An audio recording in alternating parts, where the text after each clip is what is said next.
Hello, if you're listening in and or watching. This episode does have a content warning. This episode features discussions of sex trafficking, assault, and or abuse that listeners and or watchers may want to avoid hearing. Please be advised. Sex trafficking of LGBTQ plus people, and youth in particular, is a large problem related to social determinants of health in many areas in the country and across the world. Being homeless, experiencing food insecurity, and or obtaining money through illegitimate means are all risk factors for sex trafficking among youth. LGBTQ plus youth are more likely to experience and stay in sex trafficking because of being more likely to be homeless and or experience stigma and discrimination related to their identity that causes a ripple effect of underreporting and lack of trust within the justice system. Historically, criminal justice systems have prosecuted and criminalized the behaviors of youth involved in trafficking. However, the existence of new policies, safe homes, and organizations dedicated to providing social services, basic resources, and assistance towards exiting the trafficking cycle has made a significant shift. One example would be the Link Minnesota's Safe Harbor Division. CeMarr Peterson, Division Director and our guest today, gives us insight into what Safe Harbor programs are, addresses the realities of sexual exploitation for LGBTQ plus youth, and details her story regarding focusing on the protection of these youth for Black, Indigenous, and people of color in particular, as well as LGBTQ plus individuals.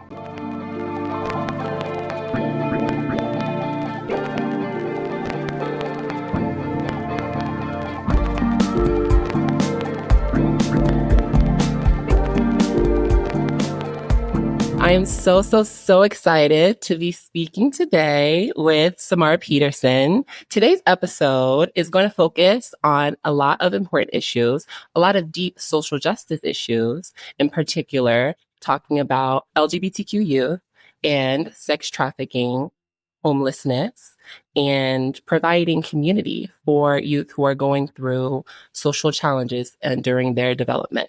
So today, I have an amazing guest who's been dedicated towards working with this population for a while, and I'm going to let her introduce herself. So, CeMarr, would you like to give your own introduction? Yes, absolutely. And thank you for having me, Renee. I'm very excited, and I feel like at this point, long overdue to get here. But yeah, I'm CeMarr Peterson. I currently am the Safe Harbor Division Director at a youth and adult-led nonprofit organization based in North Minneapolis, Minnesota, called The Link.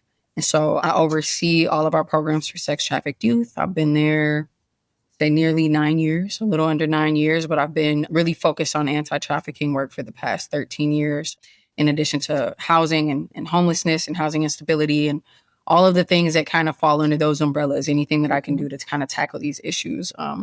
That's where I'm at. I have some lived experiences that are related in a lot of the work that I do that helps me, I think, to have kind of a unique perspective. I am a Black LGBTQ person. And so I think that helps me to have those perspectives as well, just kind of growing up in this community. So yeah, I'm really excited to be here. Look forward to diving in, I guess, more about my work. And we'll probably get to more of that as we go through the interview. So. Of course. Very, very happy to be talking to you today. And welcome to the Queerty podcast. How is it going on for you over there? You're in Minnesota right now, is that correct? Yeah, I'm in Minnesota. It is still warm right now. Okay. So usually, we're the snowy state, but we're getting some sun and some good heat right now. So we're all right. Y'all kind of are the snowy state. I had some friends go to a conference around the Mayo Clinic area, I believe, and they said there were tunnels galore. There were tunnels below, and you didn't have to go outside because it was so bad with the weather. They said it was. Yeah, we have a lot of skyways and tunnels and things like that, like in our downtown areas. So, keep people a little bit warmer where we can, but not everyone needs to use it. Yes. I'm glad it's still warm though. It's still kind of warm in Chicago over here. But we'll get into a little bit of your background. So prior to working at the Link Minneapolis as the Safe Harbor Division Director, you were a juvenile corrections officer. And fun fact, if people have listened to the podcast before, my dad works as a corrections officer in Atlanta and as part of Grady Hospital. So I kind of wanted to ask you, because my parents kind of come from a social justice, criminal justice background. What brought you into working in that arena?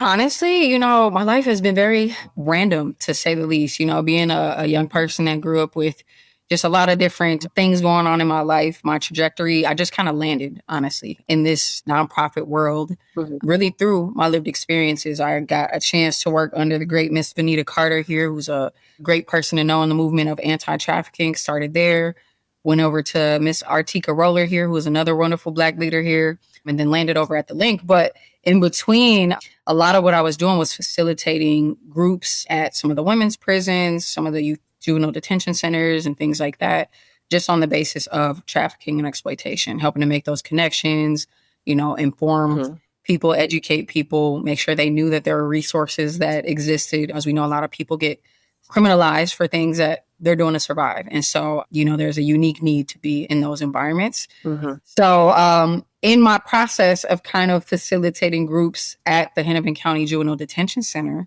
realized that there was what they call a limited duration position available, which means that basically kind of like an on-call position. But the focus of the position was really, Mhm. ironically, because we're talking about this today, was actually about their intention to serve LGBTQ youth better in that system. Hmm. They had a lot of youth that they were, LGBTQ plus youth that were coming through the system. But as you can probably imagine, policies and procedures get complicated, right? Do Right. we send these kids to the boys mod? Do we send them to the girls mod? All of those things. What are our supports? What are our activities?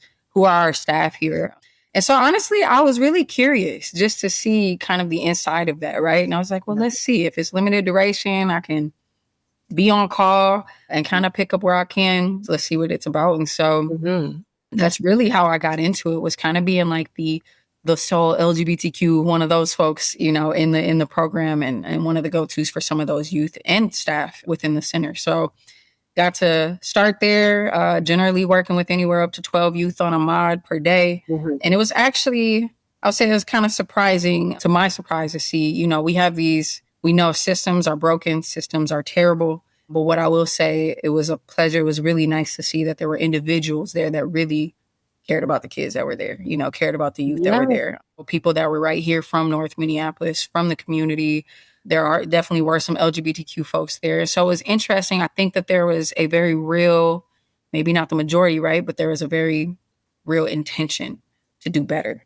Now, how that actually played out, I can't say necessarily, right? I'm not there anymore, but I think that there was a very real intention behind that, and something that helped me to kind of jump on board. So that was really how I got involved in that work. Yeah. Yeah, yeah, Mhm. yeah. I think what I'm hearing is like you were interested because you felt like these youth wanted to be built up, like to be built better and have that Mhm. kind of lead in their life. Maybe they didn't have it before, but like to be kind of like a source for them to say, hey, like here's ways to like get connected to community or Yeah. like do things that like are different.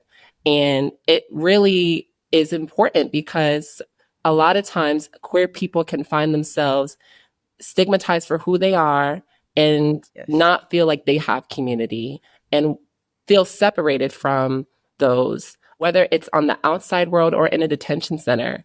And I'm glad that you were able to be that person to say, I see you and you see me. Mhm. Yeah, that's It awesome. was interesting, I think, too, to see how many youth I was seeing in that system, that I was seeing mutually in the programs that I was working in, because I was really, really working in both at the same time. I was working Mhm. in the programs in the nonprofit world as well as in juvenile corrections. So kind of working 2 to 3 jobs at the time. But I would see, the youngins from my programs sometimes get caught up in that system. And so Mhm. I think if you can pull any beauty out of that, I think the beautiful part of it was when they would see me there, they would feel a sense of relief, I think, right? Like knowing Mhm. that they knew me from outside, and they're kind of like, well, what are you doing here? And so I think that that was part of what gave me some purpose there. It's like, hey, y'all, you're going to be okay. I'm here. If you need anything, let me know. Yeah, And I'll see you when you get out. So I think that right. that was kind of a cool aspect that I got to be a part of, for That's sure. incredible. I wanted to Mhm. explore as well the significance of safe harbor laws.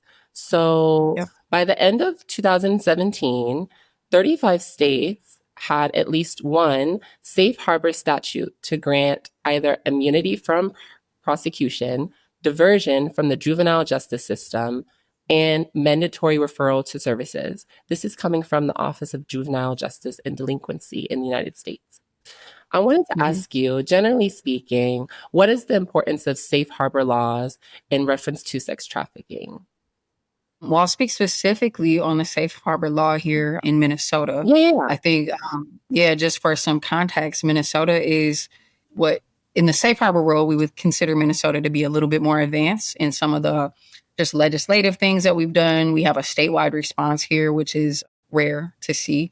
And so really what safe harbor is, it's a law in the state of Minnesota that was passed in 2011. And the idea behind that was to help youth victims of trafficking and exploitation be seen as folks that were in need of services and support and not criminals, not bad kids. And, a lot of people in the state were seeing that this was an issue, from advocates and activists in the community to the Women's Foundation and some of those folks that had a little bit more influence to help us get some of this stuff passed. And so it went into effect, and it was passed in 2011 and went into effect in 2014.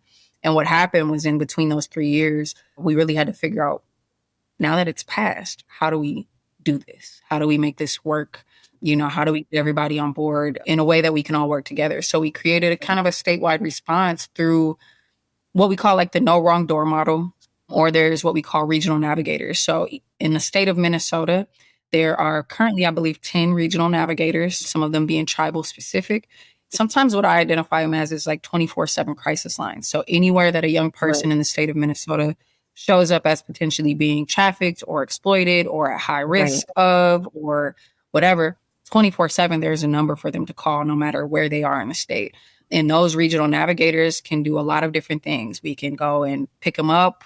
If they need some help with transportation, we can get them legal support. My team goes in and helps with some of the law enforcement sting operations so that there's an advocate there and an advocate present. So sometimes it's about food. Sometimes it's about getting them connected to shelter and housing. So sometimes it's families calling and say, what do I do? And a lot of those referrals come through law enforcement, different systems, child protection, child welfare. And I would say the testament of our work and our programs is that youth refer themselves and their friends, right? And so they've heard a lot about our programs and feel that these programs are something that has helped them, expand in their own journeys and things like that. But ultimately what this law does is it decriminalizes what you would consider a prostitution offense for youth victims of trafficking and exploitation. So before this law was passed, it also amended the Child Protection Code, right? So before the law was passed, youth were seen as criminals for being trafficked and exploited. And these aren't just, when you consider youth up to 24, we're not just talking about 18 to 24-year-olds. We're talking about 10-year-olds, 11-year-olds, 12-year-olds who were being put in JDC and, for these things that were happening to them. And so that's what this law did ultimately, was it helped to protect those victims, to make sure that they're treated with respect and dignity and that they're, referred to supports and services versus being criminalized. And then it also created harsher punishments for traffickers and buyers and things like that as well. So in short, that's kind of what the safe harbor law is about. And it is significant and it is absolutely important. Otherwise, our youth and our kids would still be getting sent to systems where, unfortunately, more harm is being done and they're unable to heal and really process what's even happening to them. So it is critical to have these laws. For sure. I really like the part where you talked about like the no wrong door policy, regional. Hennepin County, no wrong door model. Yeah, it kind of sounds like, call us in whatever situation you're in, call us. Like you won't be, I guess, prosecuted for calling. It sounds like what it is they want to be a place of safety for these people, for these youth who are going through one of the toughest times imaginable. And to think about also what we call in like healthcare, what we say social determinants of health, you kind of already highlighted, like how food can be, you can lack food when you're in that trafficking system, or you can lack obviously shelter, like a safe place to be, clothing, like all of these things. And so in my mind, I'm thinking about how when you're interacting with these individuals, how it's not even just like the probable trauma that they've experienced from being in that system, but also like how they might be malnourished, or they might be unclothed, and they might be sick from that as well, or like they might have like even like chronic conditions that like have not been addressed. Yeah, absolutely. And you know, the other piece that I didn't mention is, so what the safe harbor law did was it created this whole system to now where we have funding specifically for shelter and housing programs and supportive services that are specific to sexually exploited youth, which is what my job is to oversee a lot of those programs. So for example, kind of a long list here, but we have 24/7 emergency shelter. We have housing programs that are specific to this population. We also have mobile case management, aftercare programs, law enforcement victim support, family support, all of these different programs. And really the foundation is relationships and basic needs, right? Right. So making sure when they come into our programs, we know that systems force us to complete documentation and we got to get that stuff in. But like, Right. why is this person here? Were they up all night being forced to have sex throughout the night? And here we are trying to figure out all of this paperwork documentation. So we understand that when they come in, a lot of the times it really is about making sure that they have eaten, making sure that they have slept, that they have access to showers. Are you safe? Are you running from anybody? Do you need legal support? What is it? You know, so really figuring out what that looks like. And I think the foundation of it really is relationships and genuine ones, trusting ones, right? Which is really hard to measure, but having people that work in these systems that really understand the layers of trafficking and exploitation, in addition to the needs of all of those basic necessities, Right, you know, that they're right. experiencing. And not even, and now I want to get into this question, but in addition to being queer and being a part of a marginalized group already, so queer youth are more likely to experience stigma, discrimination, neglect, and or homelessness at an early age that can predispose them to being a victim of trafficking. In fact, nearly 1 in 5 youth who reported experiencing sex or labor trafficking also were homeless, according to a report from the Covenant House between 2014 and 2016. Survival sex can unfortunately be a reality for queer and trans youth, and even beyond youth as well. That can be done in exchange for food, shelter, and or other items as a means of trying to take care of oneself. So now that we've kind of set the stage a little bit for what safe harbor laws do, and I hope people understand these laws are meant to uplift and protect sexually exploited youth from being in the juvenile justice system, and instead giving them resources and access to community. So now that we've kind of established that, I wanted to also explore, what can you tell us about how LGBTQ youth as a marginalized group, how they may be more likely to be targeted for trafficking? Is this something that you speak on or regularly just see in terms of what can make them more likely to be unfortunately targeted? Absolutely. We hear this in all aspects of social work and systems work and all of this. And we know LGBTQ youth and youth of color, Black youth, Indigenous youth are always going to be, unfortunately, the most vulnerable and at risk. You know, and by design, right? And so, yes, within our programs, within our shelter programs, all of our programs, we see a high number of LGBTQ plus youth. We see a lot of transgender youth that come through our programs, and a lot of that, similarly, again, to all of the things that are happening, right, is due to their disconnect at home. Homelessness itself is it is the biggest risk factor and thing that makes youth susceptible to trafficking and exploitation. A young person doesn't have a place to live, place to be safe. Within 24 to 48 hours, if this person is on the street, they're likely to be approached by a trafficker or an exploiter. And I would say traffickers, exploiters, their job is to know how to kind of fill those voids, right? Like they know how to kind of get their eye on these people that have these disconnects at home. They know that LGBTQ youth can't always go home and get the support that they need from home, right? So that is something that they know, which makes them a pretty high target for traffickers and exploiters. And we also know that LGBTQ youth, for example, are discriminated against in employment. They're discriminated against in all kind of, especially when we think of our trans population, right? So even if the average straight cisgender 16-year-old can maybe potentially go out and get a job to get some of those basic needs met, sometimes that's not the case for some of our trans and LGBTQ youth, you know, and we know that or Black youth, or our youth of color, right? And so that becomes a really big thing.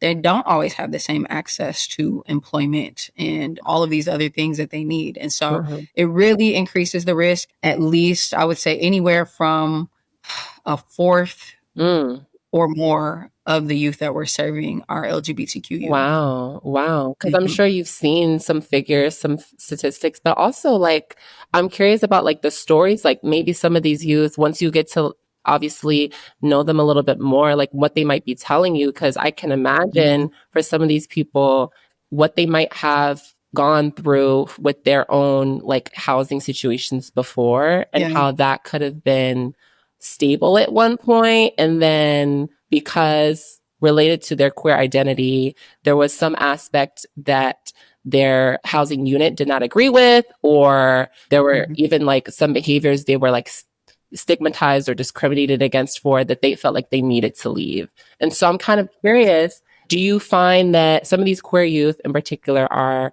being ousted from their homes, that they're just leaving the homes because they just don't feel safe? Or is it yeah. something else that I haven't addressed?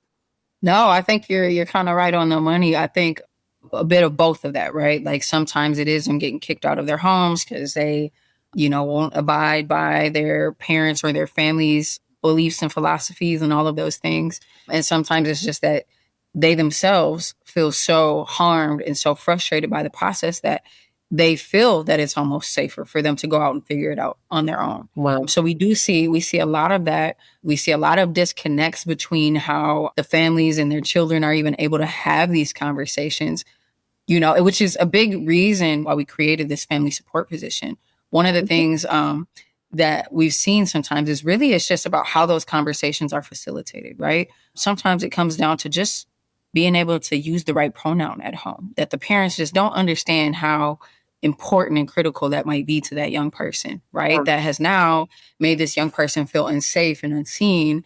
And so they're reaching out to their networks and their what they consider their communities to fill these voids. A lot of those voids end up being filled online, right? The youth community Mhm. now is online. I know we they're definitely outside. We got young Yeah. people in encampments. We have them everywhere, but the youth Yeah. community is online, and also traffickers are online, abusers, Yes. predators are online, and just as easy, it's even almost easier to get connected online in that internet space than anywhere else. And so I think that there is a true disconnect on, yes, we understand, maybe your religious beliefs as a family. We understand these things, and by all means, that is your right to have those. But the disconnect of families not realizing by you not using a right pronoun, right? By you Yeah. not being able to have these conversations, the imbalance of that risk is immense. And a lot of the times, the families don't even realize that. They don't even half the time know that trafficking exists in our backyards, right? And so, let alone, oh Wow. yeah, my kid left the house, whatever, they're going to be fine. They don't realize that the moment your kid leaves this house, they're being targeted one way or another, right? If they don't have a place to go, if they can't come back home, if they don't have a place that they feel safe having these conversations, there's going to be someone that approaches them that will have those conversations, that will make them feel beautiful, that will make them feel loved and cared about and provide housing and food to them for this price of selling sex, right? And it's a lot, it really is, when we think of our youth community, I think we have this idea that trafficking looks like, the movies, and it looks like Taken, that it looks like Pretty Mhm. Woman. It doesn't. It's grooming. It's a lot of grooming. So Mhm. traffickers don't always look like a bad guy. A lot of it comes to us in ways of an older boyfriend. I have this older girlfriend. I have this friend that really cares about me. They made sure I eat. They gave me a bed to sleep in, right? So it doesn't Yeah. look like what you would think it was. Half of the time, young people don't even realize that they're being exploited in traffic. And so Yeah. the younger they are, the average age of entry into the life is 12 to 14 years old, right? So the younger they are, Wow. the less likely they are to know really what's happening. And so when they don't know and the families don't know, that's a good opportunity for a trafficker to get involved. And so yes, a lot of that comes from the disconnects at home and the lack of resources that families have access to be able to help them facilitate those conversations. Mm, mm. You've highlighted so many important things. And Mhm. I guess one of the things I like that you said too was how Yeah, it kind of does start from home. I think with the pains of growing up and being a young person and feeling misunderstood, it makes it even harder when people that you feel like should care about you don't respect you, even like in the littlest thing. And it's not little in terms of significance, but obviously changing a pronoun can be something that can be fixed.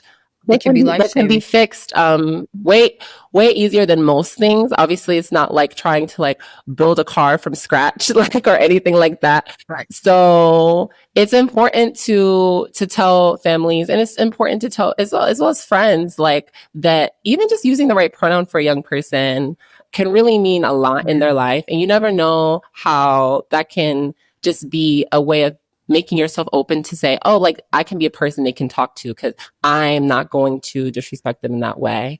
But again, like as you said, there are a lot of situations where people actually feel like it's safer to be outside, which is really surprising to me. But yes, there's some people who feel like they don't have that support. And I'm glad that you've highlighted how that can be a huge risk factor for being sexually exploited when you don't have a safe place to go to.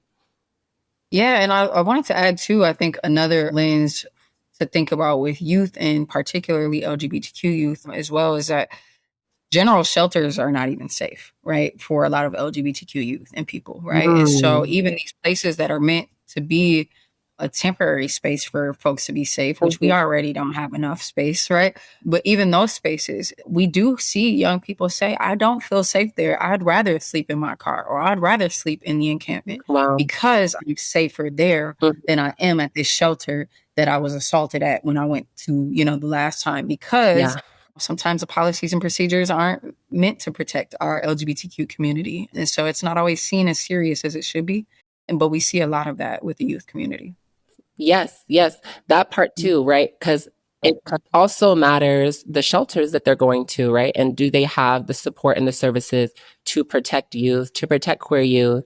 I hear stories from my dad where, like, as recent in the correctional system, they've been asked to either separate people in jail who don't want to be with a unit of like the of a sex that is different from their current sex, or they want to be respected in terms of their pronouns. Maybe they are non-binary and they use they them. And so these are important considerations too, like when you're taking in these individuals because at the very basis, everyone deserves decency and respect. And so I Yeah. think like it shouldn't be made harder if they're in the criminal justice system or if they're in a social service system in any capacity. So I'm glad you've highlighted those things. I'm really, really glad. I wanted to go on to it is the link Minneapolis, right? Yep, the Link, Minnesota. There's a few different links in our state, but Oh, yes, we are the Link, Minnesota. okay. Yeah. Minnesota. Mhm. Okay. Thank you for clarifying that because I wanted to get a little bit into the services that are offered there. So I've been to the Yeah. website. It's a beautiful website. I've been able to explore particularly your division and the Safe Harbor division, but I know that there's other programs, there's other services. So a major part of your work involves coordinating youth to stay at emergency housing shelters or assist efforts with seeking temporary support as youth are being protected from the outside world / falling back into trafficking.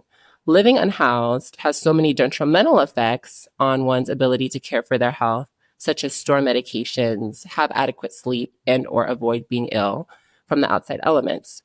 So I'm curious because I come from a medical background. And so I'm curious about what parts of the organization where you are coordinate with providing healthcare for youth, or are there any people within the division who are like nurses, PTs, OTs, doctors, and like how do you kind of get them also the youth connected back to like a primary care visit or something like that?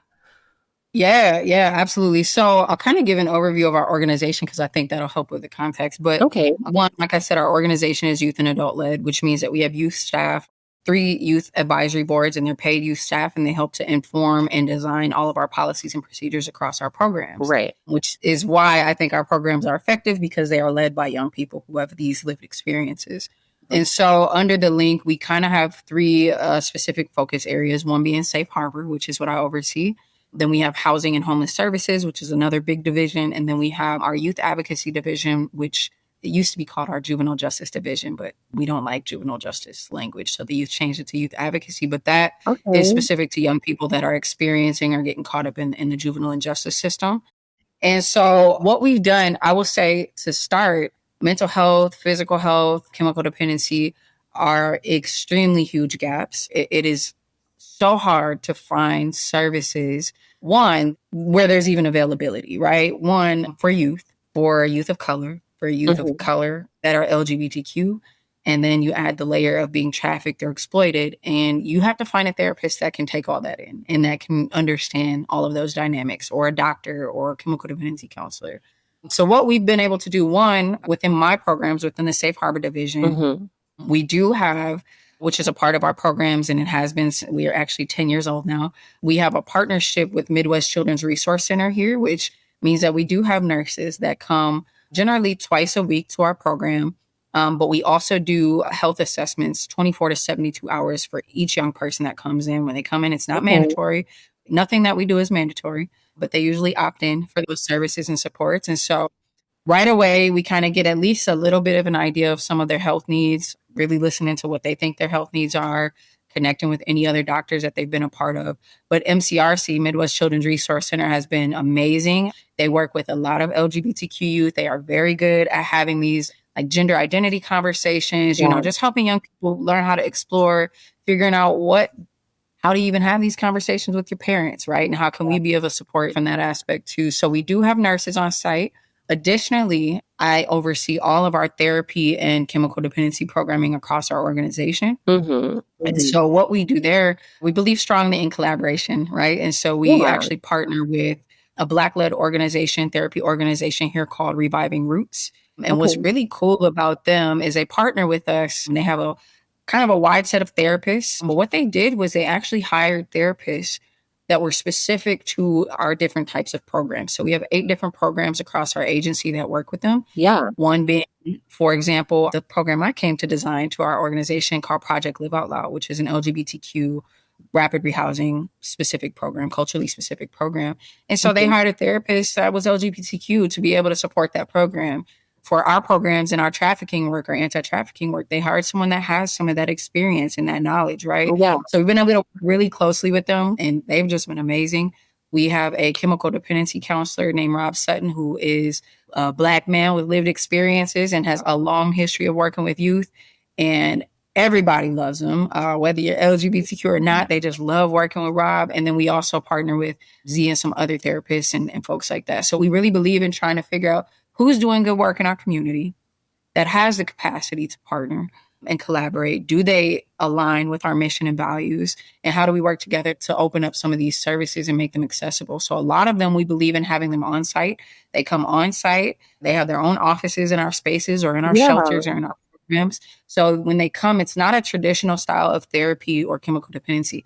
They might be going to a basketball game with our youth. They might be hanging out riding bikes, right? But again, going back to building those relationships is how they start to figure out what are their health needs? What are they thinking about? You know what I mean? And the young people start to open up a bit more from there. So we firmly believe in that. And then all of our case managers across the organization, it is just a mandatory thing that they are helping young people get connected to those services too. So not all programs are able to currently utilize some of those partnerships, but all of our case managers are trained in on knowing how to get young people connected and not just transferring them over to a doctor, but like actually going on these visits with them, helping to advocate for them, helping to softly transition them, helping to the doctors understand the true needs of what this LGBTQ youth or this Black youth or this pregnant youth might be experiencing. So a lot of advocacy, definitely a lot of advocacy with that. And we're doing a lot of that at the policy level too, is just advocating for more funding.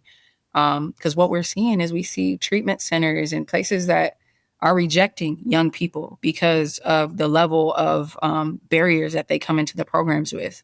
You know, and I'm like, well, they might have punched a hole in your wall, but they have spent the last 3 years of their lives being assaulted and, you know, all of these things. So helping these systems really understand that you guys got to open up your minds a little bit, these young people. These people the trust has to be slowly developed, and Yeah, you gave Yes. that example of like going to a basketball game or like riding bikes Yeah. and stuff. Like the therapy that is offered to them doesn't necessarily look traditional because, again, like No. these people don't come from backgrounds that are very simple and like linear. Like, obviously, when you are in a trafficking system, when you are being exploited, it's not simple and you have to be able to build that trust anyway. It's to navigate a system that you don't trust, that we as Black people, as people of color, as LGBTQ people, we have learned not to trust these systems. And now you're stuck Yeah, in this system because you're a minor or a young person. You really don't have a lot of control, right? right. So you're kind of forced. And so how do we help them with that? And yeah, it really comes down to thinking outside the box for sure. Yeah, yeah, yeah. That's really, really awesome that the services are provided on site. And there's people like you're naming, like, I want to meet this raw person now because they Oh sound yeah, man. Rob is the bomb. awesome. Right. Yeah, we got some good people that we're working with, and these are like transformational people, right? Like these are people who are doing things in our communities that I feel like I haven't ever witnessed before. And the fact that they are willing to partner with us and they see the Yeah. need is really incredible. And that we're really highlighting their services too, as Black leaders in health work, right? And things like that. Mhm. I think it's just really special. And then we also partner with, the YMCA or Teen Annex Clinic here, like all of these people that can come in and help facilitate healthy relationship groups and talk about consent and talking about, gender exploration. So all of those things we also partner with because they don't want to hear us talk all the time 24/7, right? So we don't want them to be solely reliant on our organization or our program. The goal is to help them build their networks and to build their communities in a safe way. So that's a lot of what we're trying to do. Um, I yeah. see a vision. Like, I really do. Like, it's like coming to me, Mhm. like, I haven't been there, but I mean, you said as well, it's like adult and youth led. So Yeah. that part is also incredible because sometimes I'll hear just either one or the other. Like, this is only adult led, this is only youth led. But it sounds like the link Minnesota is very collaborative and is intentionally Absolutely. focused on integrating services that partner with the youth and as well give them a sense of trust that this is something they can come back to if they need to.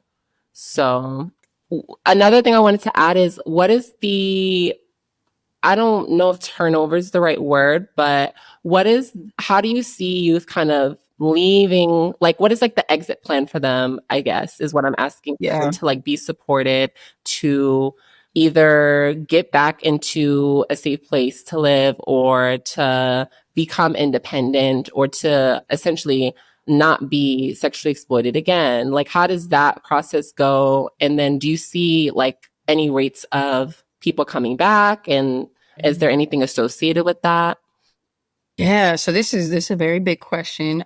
What I will say is every Okay. situation is very different. We really believe in individually based work, right? Like every young person that comes to us has their own unique set of Of experiences. course. The cool thing about being youth and adult led is we really believe in young people leading their own goal plans and things like that too, right? Mhm. I can acknowledge that despite your age or where you've been, that you have found a way to survive one way or another. So you are your own best expert in some way, shape, or form, right? So when they come into our programs, it's really about sitting down, figuring out what is it that you want to do, right? Like what do you see, helping them kind of build some hope, some optimism in their lives, I think is really important. And really figuring out we're not heroes, we're not saviors. We can't stop them from being trafficked. We can't stop them from being exploited. We can't necessarily end that. But what we can do is reduce harms. We can help to educate them. Mhm. We can help them to connect the dots. We can help them learn about those things like healthy relationships so that when they're out there and they can identify that, hey, you know what, I learned this thing and this feels very similar to how this person is treating me, then their radar goes off, right? And that and giving young people their own agency has been probably the best sense of safety that we can help provide. We do a lot of safety planning.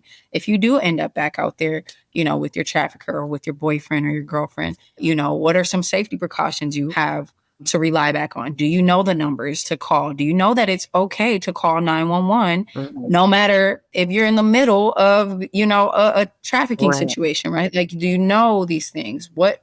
So helping them to understand their rights, helping them to understand that they potentially are victims in some way, shape, or form, even though nobody wants to feel like a victim, right? So helping them have those conversations. Ultimately, our goal is to reunify young people, especially in our shelter programs where we serve minors, is to reunify youth with their families if safe and appropriate. We do see familial trafficking from time to time, so that can get really tricky. Yeah. And so the idea is figuring out how to get them to safe and stable housing as soon as possible, whatever that means for them. Sometimes it's family reunification, sometimes it's not, unfortunately. Sometimes it's foster care, adoption, group homes, all kind of different things that are happening. So the goal is to work closely with their social workers or their families, their friends, whoever they allow us to be in unison with, to figure out what that looks like. We do have runners. We believe in not being a lockdown facility because we believe in agency. We know that youth that are being trafficked and exploited don't have agency. And so when they come into our programs, the reality is you can walk out whenever you want to. You have the choice to do so. Now you're a minor. We do have to make a call, right? But like, we're not going to go hands on. We're not going to force you to be here. We're not going to do any of those things. That alone helps young people to feel so much more safe, right? And feel better at just being like, okay, I'm not forced to be here. I'm not locked in here, but it's all right, right? Like, I can play my video games, walk across the room and go to school, come back across the room and get my healthcare needs met, right? Like, I can do all of these things. And even if I punch a hole in the wall or I leave, I'm not being rejected from being able to come back. You know, we don't ban people from our programs or anything like that. So I think we absolutely do see youth go back to traffickers. We absolutely do. This is a long process.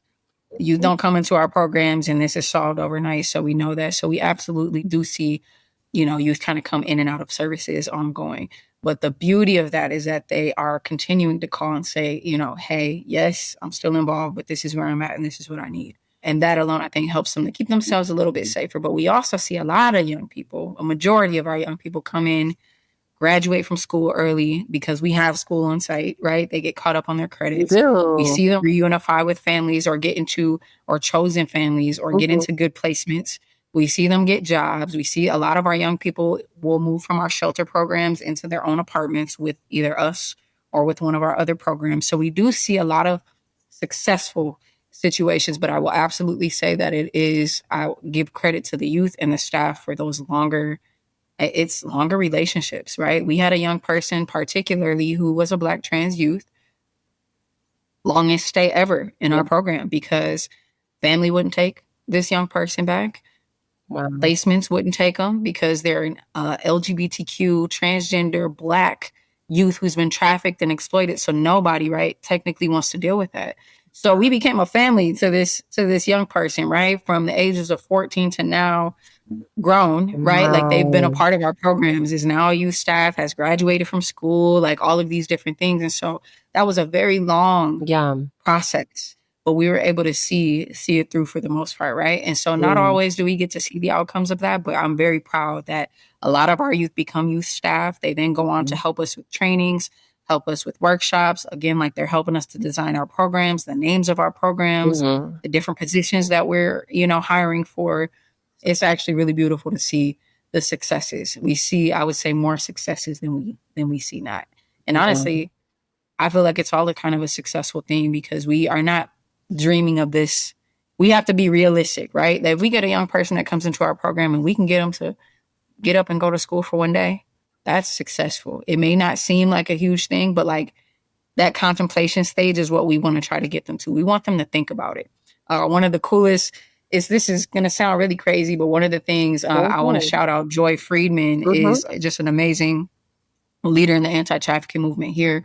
And she was one of my first supervisors like 13 years ago. And this might sound a little graphic, but she said, if my face comes up when these youth decide to go out and have sex or whatever, make whatever decisions, she was like, I know that sounds crazy. She said, but if my face pops up, I've done my job because they're thinking about it. And I think that is one of the most important things that we can help them do, Yeah. So. Yeah. That was a important thing to say because it sounds to me like you've done your job because they know that they have a place to go to. They have someone and a place, the link, wherever that they know, hey, they got me.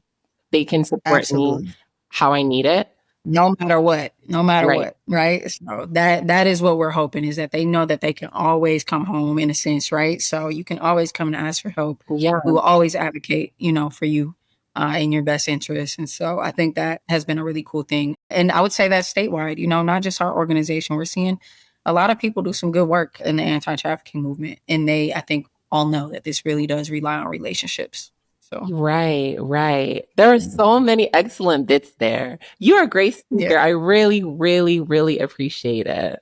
You really Thank you. I've been are. tuning up about this today. So thank you. The stories, the breaking down. I really hope people get a chance to understand how enriched this organization is by community and how involved the people there, everyone, I'm sure there's passion in what you're doing. And like, even like to have this conversation, like there were times where you were very honest with me about, hey, like we had some youth come overnight. Like, this is something that just came up as part of my role, and like I need to be there for them. And like just understanding like that you've been there and that they have people there to support them, the 24/7 emergency housing shelters, everything. Like I really think it's incredible. So I really appreciate you breaking it down.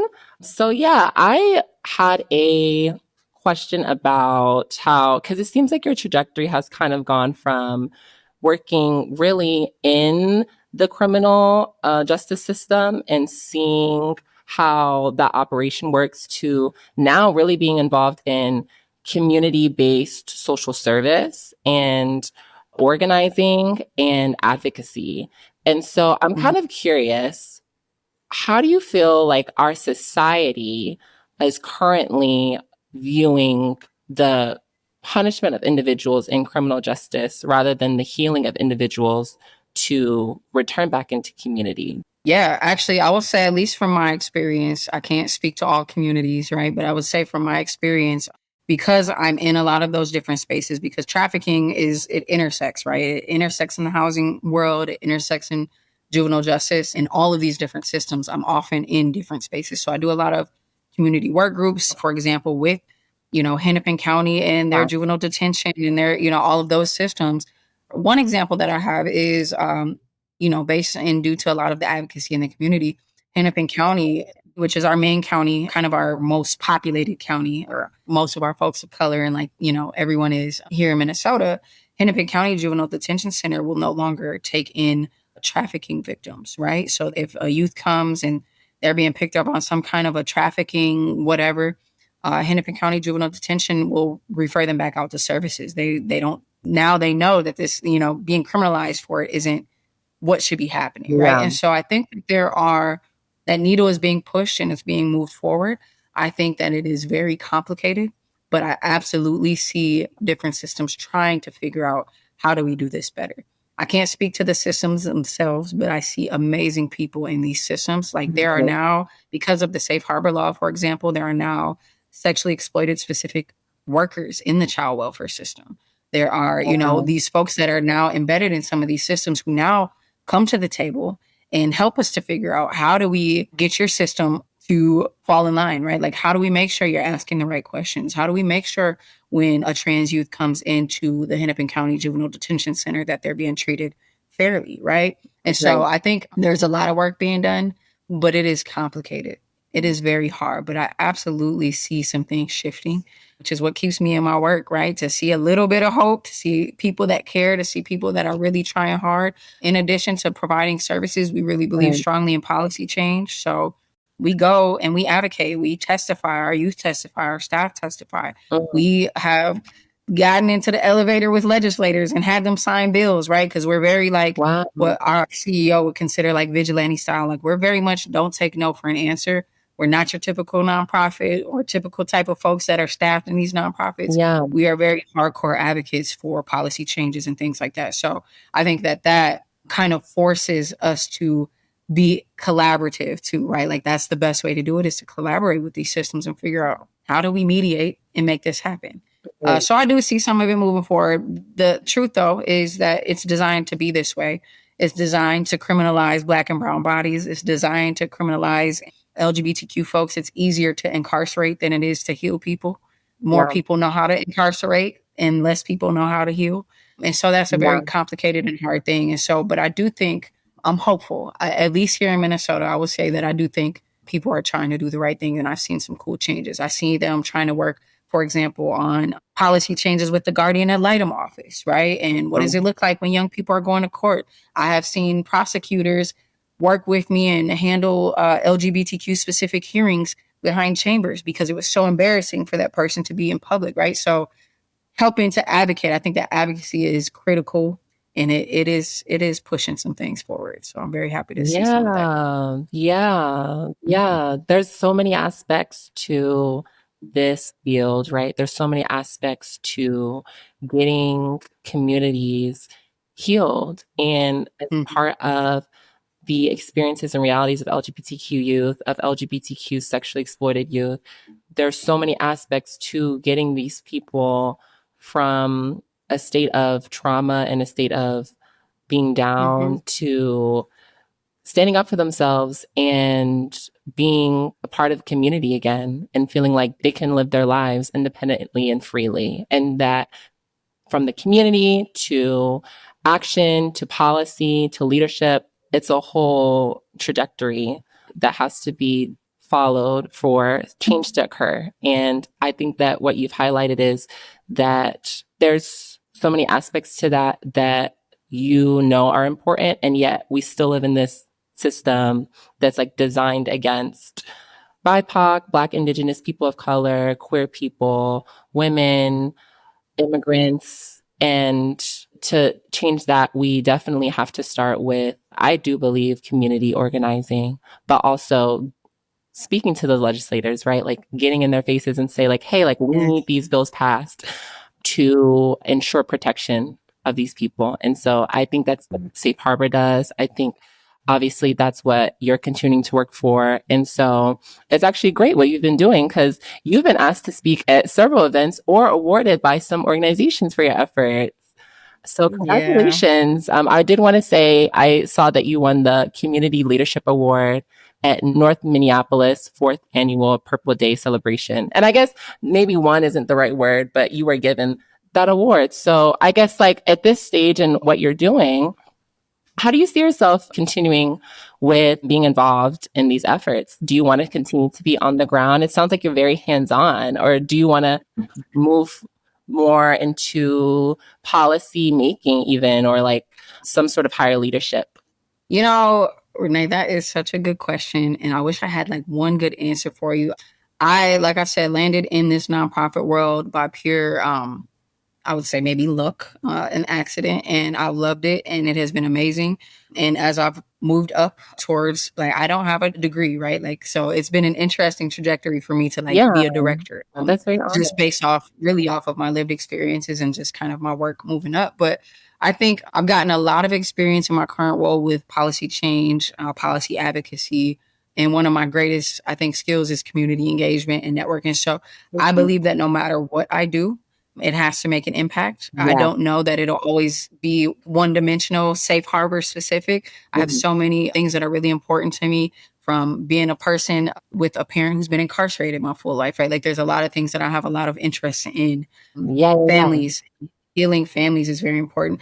I personally have a huge interest in technology Really? and figuring out how to utilize technology as a way to help support some of these efforts. Okay, yeah. With health technology, for example, is like I said, a huge barrier to trafficking and exploitation. Why Yeah. it's it exists, and so I have a huge interest in figuring out how to utilize technology to better protect people, better keep people, keep people safe. Policy changes when it comes to corporate social responsibility and how do we hold these Toms and these Elons accountable for the harms that are being caused on some of in our families, in our kids' situations. Yeah. I think that's very important to look at. So I'm very invested and interested in the Office of Missing and Murdered Black Women and Girls here in the state of Minnesota and hope to tap in more to that Yeah. work. And have gotten a chance to do some cool stuff there. But so I have a lot of interest. But yes, I will absolutely always be pushing for policy changes in one way or another. I will continue to show up and advocate at the Capitol no matter where I'm at and what I'm doing. Mhm.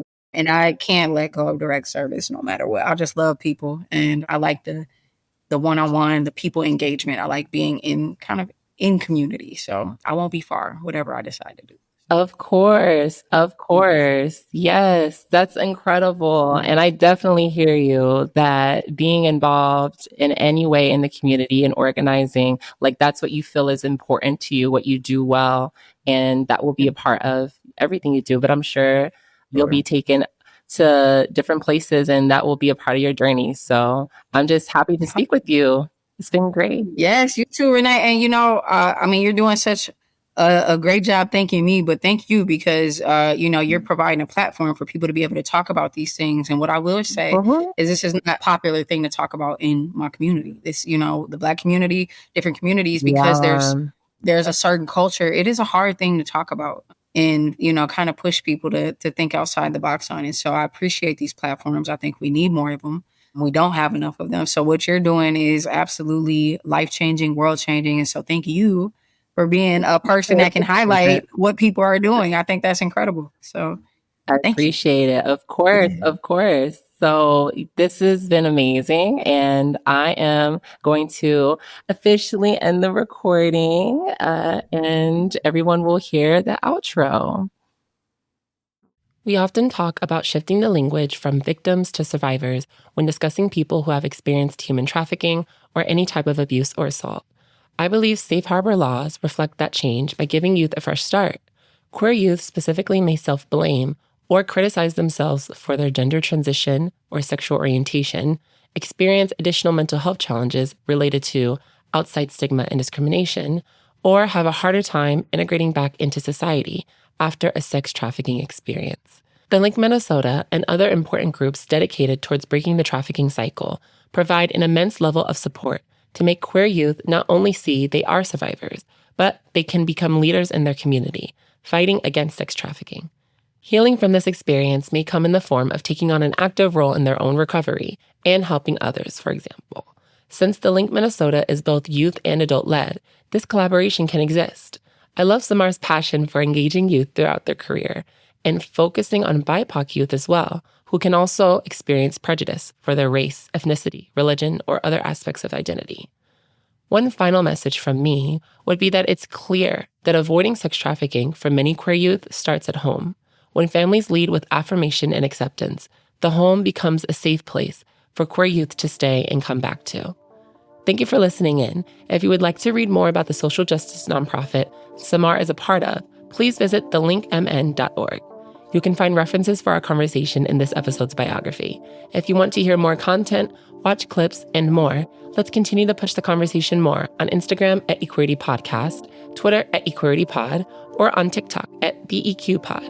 If you had liked what you heard today, please give us a quick star rating on your preferred listening platform and definitely subscribe if you're on the YouTube. Take care and see you in the next episode.